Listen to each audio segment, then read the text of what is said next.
Dave, from a political activist standpoint, with what, the strategy of Colin Kaepernick, did it work with what he was setting out to do? Absolutely. And I love the way you asked that question because I've been thinking a lot, Dan, about the action and then the deed. And there's so much focus on the action, the anthem question, not standing for it. We're not really looking at the deed, which is the idea of trying to start a broader discussion about dissatisfaction with how issues of police brutality and police violence are handled in this country. And if we look back at the last year, we've seen other athletes, almost overwhelmingly African-American athletes, trying to push this discussion more into the mainstream and using their platform of sports. So LeBron James, Carmelo, D. Wade, and Chris Paul did it in this very scripted fashion at the ESPYs. And they largely got praised for it for a couple of days, and then we forgot about it. Colin Kaepernick took a bold action. He also took a side. He didn't just say we need to bring peace to the community. He said there's a problem systemically, and I'm going to stand up against it.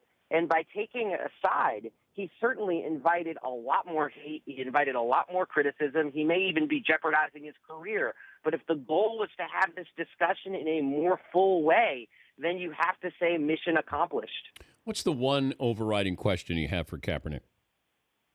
Michael, what are you willing to sacrifice? How far are you willing to go with this? And it seems like he's answered that. But I think it's about to get a lot hotter than it is right now.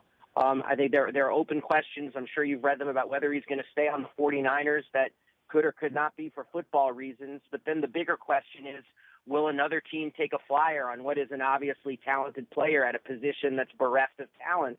And that will really answer the question about NFL owners, about what matters more to them. Public relations, their overwhelmingly right-wing politics, if you go by political donations, or winning games. Because if the focus really is winning games, then you want Colin Kaepernick on at least half the teams in this league. How would you feel if the NFL had a rule that made you stand during the anthem? I think it would be the sort of thing that we would have to point at with our mouths wide open, because this idea of coercive patriotism to celebrate freedom is bizarre on the face of it. And this is something that a lot of people have been arguing for many, many years. It's just a discussion like this that brings it to a flashpoint. Like, why do we do this in sports? We don't do it before movies. Most jobs don't do that before you start standing for the national anthem. Yet we do it in sports. And not only do we do it in sports, we do it in a way that is largely coercive, that it's like, you are told to stand, and players who don't stand tend to be called out for it in very harsh terms, even if there aren't rules to that effect.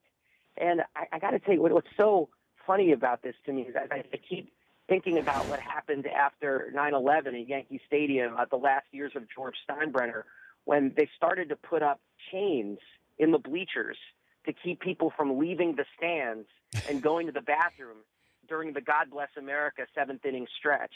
And these are in the last days of Steinbrenner. And one person actually sued through the ACLU because he was actually thrown out of the stadium for trying to step over the chains that existed. And just this idea of using chains, I mean, not figurative chains in this case, but literal chains to get people to celebrate freedom. It's not the worst thing in the world for us to question. It's also not the worst thing in the world to question about, like, why sports is used as a method for celebrating the military. And I've spoken to Pat Tillman's mother about this. It's interesting how many people have used Pat Tillman as a way to bash Colin Kaepernick. But this idea of using the camaraderie of sports, the joy that so many people have felt in sports, to say to mostly working class poor kids, you can find that similar camaraderie and that similar joy in the military, and you're not going to find it at McDonald's. And the whole history of recruitment and connections between the armed forces and the Pentagon and the NFL is its own sordid history, which, of course, is now being investigated in the U.S. Senate.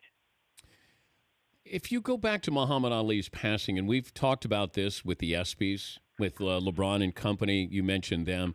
I just wonder what impact Ali has had and will continue to have with a lot of these younger athletes who were not alive to understand what he did, how he did it, when he did it, why he did it. But now they're learning about it. I don't know if anybody's asked Kaepernick who was the inspiration. Like, when did the light go off that said, I'm going to do this? That's what I would like to know is, I just get a feeling those guys at the ESPYs were inspired by what Ali did. And I don't know if Colin Kaepernick was as well.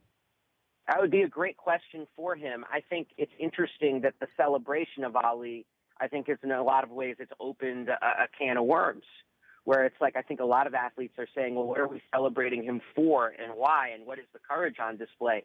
I got to say, one of the things that's being left out, and that was left out of a lot of the Ali celebrations, is that he was, in the 1960s, in the words of promoter Bob Arum, one of the great promoters in boxing history, a quote-unquote dead piece of merchandise.